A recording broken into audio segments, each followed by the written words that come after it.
कल्याण। परमात्मा का स्वरूप सत्य है। जहाँ सत्य है वहीं निर्भयता है। सत्य ही मानव जीवन का लक्ष्य है और सत्य ही साधना है। अतएव सत्य का सेवन करो। विचार में सत्य, व्यवहार में सत्य, क्रिया में सत्य और वाणी में सत्य, सर्वत्र सत्य का ही सेवन करो।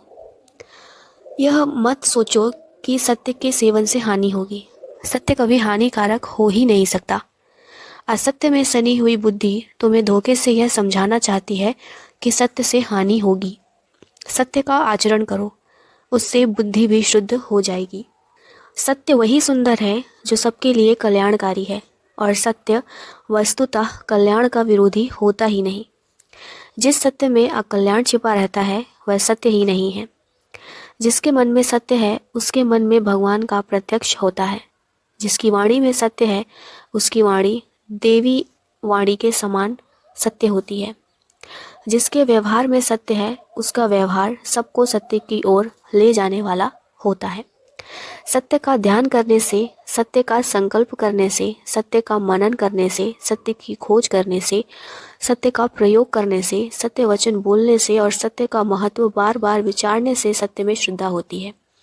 और जिसकी सत्य में श्रद्धा होती है वही पुरुष सत्य का सेवन कर सकता है। सत्य का सेवक मृत्यु से भी नहीं डरता। वह सदा दृढ़ता पूर्वक सत्य को पकड़े रहता है। सत्यवादी होने के कारण ही आज तक हरिश्चंद्र और युधिष्ठिर का लोग गुणगान करते हैं। याद रखना चाहिए, जो सत्य की सेवा करता है सत्य उसकी सदा रक्षा करता है। यह संभव है कि झूठों के गिरोह में सत्यवादी का एक बार अनादर हो, उसे लोग बुरा कहें, मूर्ख बताएं, परंतु सत्य के सेवक को इससे डरना नहीं चाहिए। यह तो उसके सत्य सेवन की प्राथमिक परीक्षा है। सत्यवादी की तो अग्नि परीक्षा हुआ करती है, और जो उन परीक्षाओं में सत्य की रक्षा कर पाता है वही सत्य का सच्चा सेवक है।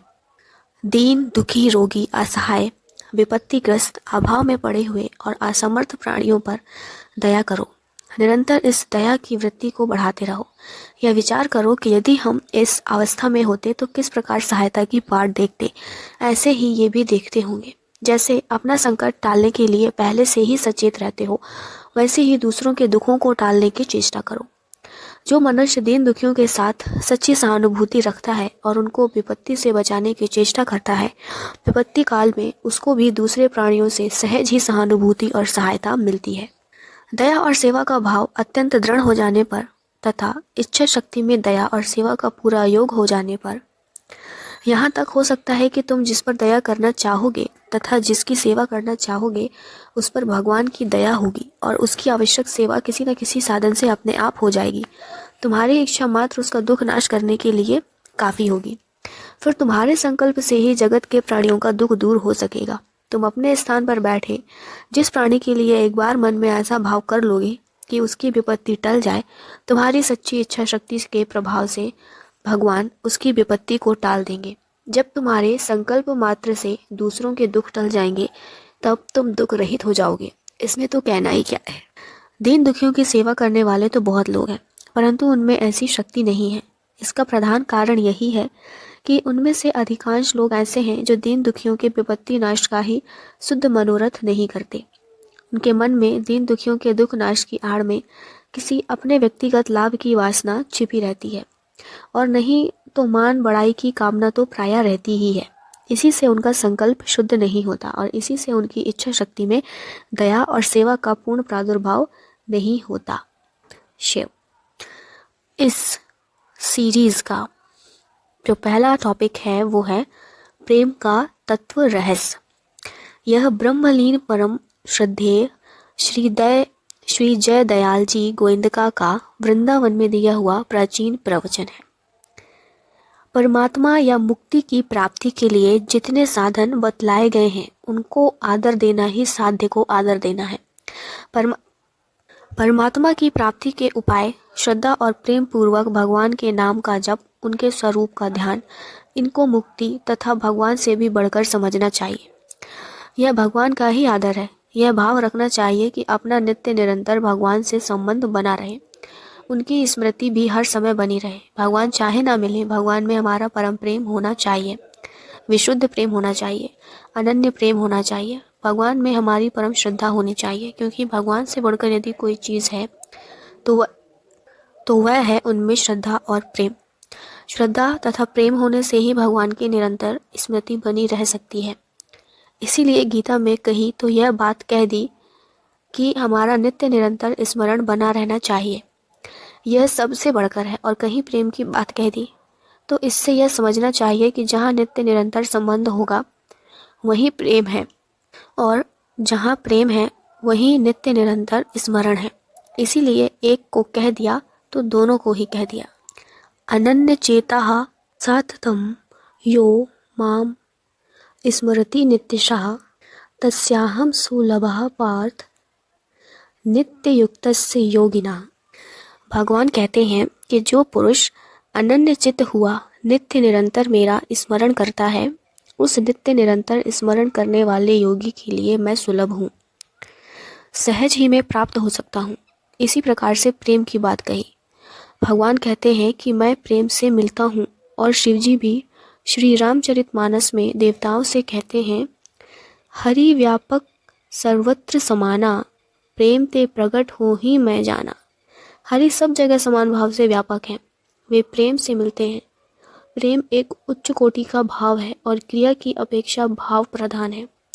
अतः भगवान में अपना प्रेम भाव होना चाहिए, फिर कुछ भी जरूरत नहीं है। प्रेम के लिए हम लोगों को पागल हो जाना चाहिए, जैसे लोभी आदमी रुपयों के लिए पागल सा हो जाता है। इस प्रकार से हम लोगों को भगवान के प्रेम के लिए हो जाना चाहिए, फिर भगवान तो हमारे पीछे पीछे फिरेंगे। भगवान स्वयं कहते हैं, मेरा प्रेमी भक्त जहाँ जहाँ जाता है वहाँ वहाँ मैं उसके पीछे पीछे चलता हूँ। मैं किसी के रोके नहीं रुकता, किंतु सत्संग से रुक जाता हूँ। सत्य जो है वह परमात्मा है, और संग जो है वह प्रेम है। भगवान में जो प्रेम है वही असली सत्संग है। भगवान प्रेम से रुक जाते हैं, और उनके रोकने का और कोई दूसरा उपाय नहीं है। हम में शुद्ध सच्चा परम प्रेम होगा तो भगवान हमारे पीछे पीछे फिरेंगे। हमको फिर भगवान की क्या ज़रूरत है। वही पुरुष सबसे बुद्धिमान है कि वह जहाँ रहता है वहाँ अपनी ज़रूरत पैदा कर देता है। फिर एक प्रकार से मालिक को अपने आप गरज हो जाती है कि इसके बिना हमारा काम नहीं चल सकता। यदि हमें प्रेम होगा तो हमारे बिना भगवान का काम भी नहीं चलेगा। भगवान को अपने ही गरज पड़ेगी। इस प्रकार की स्थिति पैदा कर देनी चाहिए कि भगवान को हमारी आवश्यकता हो जाए। फिर भगवान को भी बुलाने की आवश्यकता नहीं है, बिना बुलाए आएंगे। एक छोटी सी कहानी है। कलकत्ते में एक अंग्रेज की सूत और कपड़े की भारी मिल थी। भारत में कई जगह और भी उसके मिलें थी। हिंदुस्तान में उसके समान कोई भी नहीं था। एक भाई के पास कुछ रुई थी। उन्होंने दलालों को बुलाकर कहा कि साहब से कहो कि हम कुछ रुई बेचना चाहते हैं, क्या भाव लेंगे। दलाल लोग उसके पास गए तो उसने रुई खरीद से भी बहुत कम दामों में लेना चाहा। दलालों ने उन भाई से कहा कि वह तो गरजमंद जानकर रुई का दाम खरीद से भी बहुत कम देना चाहता है। वह स्वयं दलाल के साथ साहब के पास गया। किसी ने भीतर जाकर कहा कि साहब, रुई के थोक व्यापारी अमुक सेठ मिलने के लिए आए हैं और उनके पास बहुत रुई है। साहब ने कहा, हमको रुई लेना नहीं है। दलाल बोले, किसी भाव में ले लें। साहब बोले, किसी भी भाव में नहीं लेना है। दलाल ने कहा, ठीक है। कह करके आकर सेठ से कहा, सेठ जी, साहब तो किसी भी भाव में नहीं लेना चाहते हैं। सेठ बोले, ठीक है। तदनंतर वह घर पर आकर विचार करने लगा कि अब क्या उपाय करें। फिर दलाल को बुलाकर पूछा। दलालों ने कहा कि बात यह है कि सेठ जी की साहब को रुई की ज़रूरत तो है, किंतु कम दाम में लेना चाहता है। सेठ बोले, ठीक है, हमको भी अभी बेचना नहीं है। तो उसने रुई का खेला किया। खेला क्या है? दुनिया के भीतर रुई की जितनी भी मिलें थी, कपास जहाँ तैयार होता था, उसने करोड़ों रुपयों की रुई खरीदकर एक हाथ में कर ली। रुई का दाम तेज हो गया। खेला किया अर्थात हिंदुस्तान की अधिकांश रुई उसने एक हाथ में कर ली। करोड़ों रुपयों की रुई एक हाथ में कर ली। अब साहब को रुई की आवश्यकता पड़ी तो दलालों से बाजार भाव से रुई खरीदने को कहा। रुई का दाम बहुत तेज हो गया बाजार में। दलाल बोले, साहब, दाम बहुत तेज हो गया। साहब बोले, सबसे अधिक रुई किसके पास है? दलाल बोले, अमुक सेठ के पास है। साहब ने कहा, तो उससे मिलो।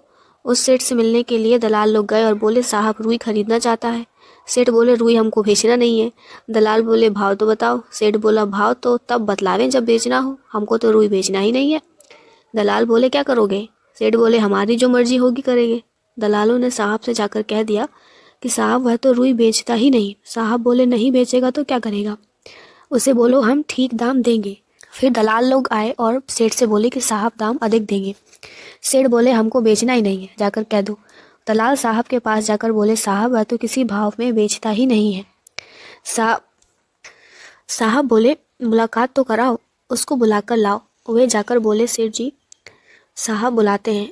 वह बोला हमको तो कोई ज़रूरत नहीं साहब से मिलने की, हमें रुई बेचना हो तो साहब से मिले। दलाल जाकर बोले साहब वह तो नहीं आता, उसको तो रुई बेचना नहीं है। साहब बोले बात तो कराओ। दलाल बोले साहब वह तो नहीं आता। साहब ने दलालों से कहा तो उससे कहो कि साहब आना चाहता है, कोई समय अपनी सुविधा के अनुसार मिलने का बता दो। दलालों ने सेठ से कहा तो सेठ बोले हमारे पास मिलने का कोई समय नहीं है। वे जाकर बोले साहब उसके पास मिलने का समय नहीं है। साहब बोले चलो अब आवश्यकता है तो उससे मिलना तो होगा। जाकर गद्दी पर बैठ गए और वहाँ के आदमी से बोले सेठ कहाँ है। उसने कहा सेठ जी तो भोजन करने गए हैं। साहब बोले साहब आए हैं, गद्दी में बैठे हैं, जाकर बोलो। वह बोला ठीक है। ऐसा कहकर जाकर सेठ से बतलाया और लौट आया। फिर साहब ने पूछा तो इसने कहा कह तो दिया अभी भोजन कर रहे हैं। फिर पूछा भोजन किया कि नहीं, बोला कर तो लिया। फिर बोले क्या करता है, उसने कहा हाथ धोता है। साहब बोले उससे कहो कि साहब बहुत देर से बैठे हैं। उसने कहा साहब कह दिया। फिर आहिस्ते आहिस्ते सेठ आया तो साहब ने कहा क्यों आपके पास रुई का बहुत बड़ा स्टॉक है, हमारी मिलें सब बंद हो गई हैं रुई के बिना, इतनी रुई मुझे नहीं मिलती जिससे हमारी मिलें चल सकें, तो हमारी मिलें बंद रहेंगी या रुई दोगे। वह बोला साहब रुई बेचना ही नहीं है। साहब बोले नहीं बेचोगे तो क्या करोगे। सेठ बोले जो भी करें। साहब बोले तो हमारी मिलें तुम ले लो भैया, क्योंकि बिना रुई के चलेंगे नहीं, तुम ही चलाओ। सेठ बोले साहब आपको मालूम है कि नहीं, जिस दिन हमको रुई बेचनी थी तब आप हमसे मिले भी नहीं और कहला दिया कि रुई नहीं लेनी है, तो उस दिन आपको लेना नहीं था, आज हमें बेचना नहीं है। साहब बोले भाई तुम जीते हम हारे, अब तुम जो कहोगे वही करने के लिए हम तैयार हैं। सेठ बोले ठीक है, यदि आप इस प्रकार से तैयार हैं तो हम भी तैयार हैं, जैसी आपकी मर्जी, आपकी रुई है और हम भी आपके ही हैं। साहब बोले भाई ये सब मिले आपकी और मैं भी आपका, जैसी मर्जी हो करो। सेठ बोले मैं भी आपका, रुई भी आपकी, जैसी मर्जी हो सो करो। यह दृष्टांत है। यहाँ इसे परमार्थ के विषय में घटाना है। यहाँ साहब कौन है, भगवान, और दलाल कौन है, बीच में सौदा कराने वाले महात्मा जन, और सेठ कौन है, रुई स्टॉक करने वाला, साधन करने वाला। और रुई क्या है, भागवत प्रेम। पहले तो वह प्रेम को बेचता था, तब साहब उसकी ओर ध्यान भी नहीं दिया। प्रेम बेचता हूँ। उसका प्रेम जब सकाम था तब भगवान परवाह नहीं करते थे। दलालों ने कहा कि महाराज अमुक आदमी आपसे प्रेम करता है और कुछ चाहता है, तो बोले हमें अवकाश नहीं है।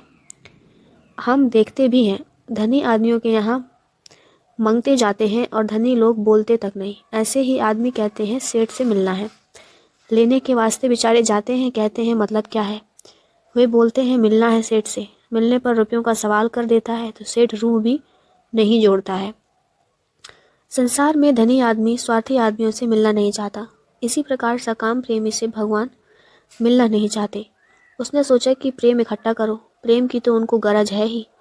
वह जहाँ कहीं मिला प्रेम इकट्ठा करता गया। जैसी रुई इकट्ठी कर ली वैसे प्रेम इकट्ठा कर लिया। प्रेम इकट्ठा करके उसे बढ़ाने की चेष्टा शुरू कर दी। दुनिया भर का प्रेम खरीद कर इकट्ठा कर लिया।